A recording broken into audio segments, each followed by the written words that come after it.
Welcome to Blizzard Fire. We hope this video helps fire up your solution. You need a ready project and permission model before anything else. Sign in, enable the new AI tool, and attach billing so calls run without being blocked.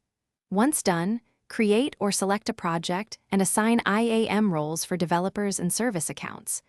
Make sure to enable APIs required for inference and data storage. Also, set usage limits now to control costs. These first steps get you into the environment and prevent access or billing problems later, letting you move straight to design and testing. Once your environment is ready, pick the model that matches your latency and quality needs. Smaller models are faster, larger ones give more accurate outputs. Design prompts with clear instructions and 1 to 3 examples to guide responses. Set parameters like temperature and top P, then test outputs systematically.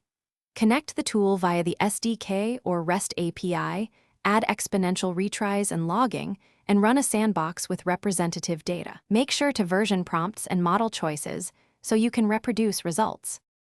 Deploy the integration in stages using feature flags or a canary release so you can observe behavior under real load. Monitor latency, error rates, cost per request, and output quality. Set alerts for anomalies.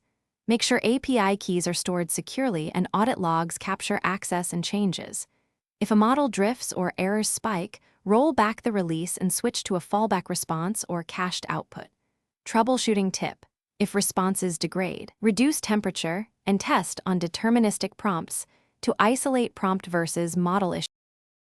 Thanks for watching. If you found this helpful, don't forget to like and subscribe.